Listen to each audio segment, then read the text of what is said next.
Okay, next game. Let's go to Panthers and Bears. Bears win this one 36-10. Not really competitive. Let's talk about the top 5 graded players for Chicago. Number 1 on the list, it's safety Kevin Byard. The veteran had a 91.7 overall grade with an interception in this one. Linebacker Tremaine Edmonds with an 85.4. Guard Tevin Jenkins with an 84.5, and then guard Bill Murray with a 83.9, then cornerback Jalen Johnson with an 83.7. Caleb Williams in this game, 72.0 overall grade. And if we flip sides to Carolina's side of things, defensive tackle Shai Tuttle had the best day with an 86.7. Wide receiver Jalen Coker, there you go, Rook, 83.3 overall grade in this one. Safety Xavier Woods with a 75.1. Linebacker Claude Charles with a 73.7, and then offensive tackle Ike Ekwonu at number 5 with a 70.0. Andy Dalton in this game, 51.1. We even saw a little bit of Bryce Young at the end.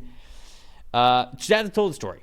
What do we got here? 36-10, didn't feel super competitive. DJ Moore revenge game, whatever you want to call it. What was the stat that told the story? First of all, it's just fantastic that there was someone on the Chicago Bears named Bill Murray. That's so fitting there. That's just great. But I'm sure the Bill Murray loves that one. But look, this as it does often with the Panthers, and we've said this in prior weeks, that look, the reason sometimes that the bad teams stay bad, for whether it be for a week or a season, is they make mistakes. At one point, they were competitive in this game.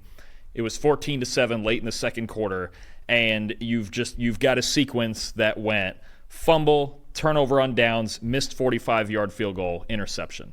That results in 16 points for the Bears. It's 30-7. The game is over. That's just, these are, even with Andy Dalton in there, and there was some other things that broke down for the Panthers in this game. You go out there and you make consecutive mistakes like that against what is a good defense, especially in the secondary. This is one of the best secondaries in the NFL, and what they want to do, and they've done it every week, is force teams into mistakes, right? We saw it with Will Levis. That's how they beat the Titans. We saw it against the Colts. They didn't win that game, but Richardson had turnovers. Even a team like Houston, they held to 19 points. This Bears defense is really good, and if you're going to go and make mistakes against them and miss field goals and turn the ball over and all of that, they're going to beat you. Their offense isn't all the way there yet, but if you let their defense turn the ball over and create short fields, even the Rams. Look, the Rams lost that game to the Bears on turnovers. This is the Bears right now. They're going to create turnovers, and they're going to make Caleb Williams' life a little bit easier, and they're going to try to create short fields, and they're finding more. Shane Waldron's finding more balance in this offense. They're getting under center more. They're running the ball more. This is a Bears team, the last 2 weeks especially, playing way better complementary football and not just putting it on Caleb Williams' shoulders to win the game. And if you're a team like the Panthers, or really anybody, if you go in here and you make mistakes against this Bears defense and allow them to play complementary football, they will win. My side that told the story here, didn't think that this was going to be the case before I looked it up.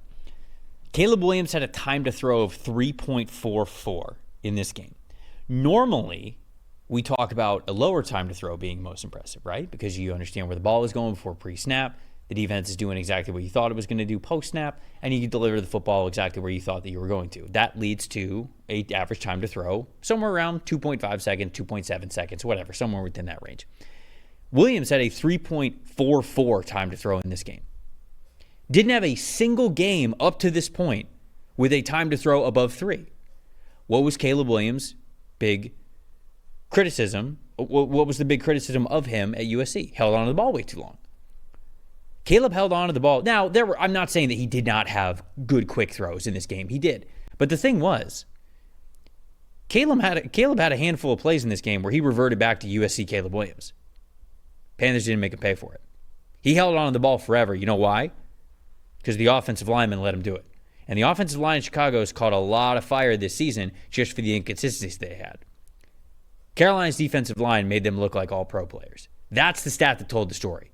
Caleb Williams was allowed to hold on to the ball because when he was holding on to the ball, it wasn't necessarily Superman stuff. There were a couple of plays where that was the case, but he was just standing back there, big chillin', 3 seconds, 4 seconds. He still got the ball in the middle of the pocket. And he just looked more comfortable. Nobody's even pushing him. Without Derek Brown, without Brian Burns, they have no threats on that defensive line. Nobody. Yep. Nobody who can consistently get after the quarterback in a way that genuinely disrupts the game. Shai Tuttle had a good game. Obviously, we gave him a good grade for it. But that was, to me, what told the story. Is that even in the situations where when Caleb goes up and down, when he goes to like full USC every now and then in the game, normally NFL teams can make a pay for it. The Carolina Panthers did not at all whatsoever. And I think that just kind of goes into my most disappointing as well, which is the Panthers' defense overall this year. I know that they don't have the star power. I understand that losing Derek Brown is hard. this is as bad as we thought that it could be going into the year. They are 32nd in pass rush win percentage against. They are 31st in total pressures, and they are 29th in sacks. They cannot get after anybody. And you're just not going to win many football games if that's the case. And the Bears showed you why. But, what's the most impressive for you? I'll tell you what, Caleb Williams looked as comfortable as he's looked in his career, right? You did? I'll tell you, a guy who's been comfortable for a lot longer than Caleb Williams, that's safety Kevin Byard, the one veteran guy in a really good young secondary. He doesn't age. Look, 6 tackles, 1 for loss. Fantastic. What an interception that was that he had playing deep center field on that deep post route. 2 coverage stops, 91.7 overall grade. I actually remember, if you remember when we did our Bears preview, I had Kevin Byard as the defensive MVP of this team. And Wow. He might not have been the best player, but I just thought he was the right guy, especially in Matt Eberflus defense, which is, with as much as they rotate safeties and do a lot of things, that's kind of the signature, is rotating and getting Kevin Byard and Jaquan Brisker going all over the place and never really being in the same spot 2 plays in a row, right?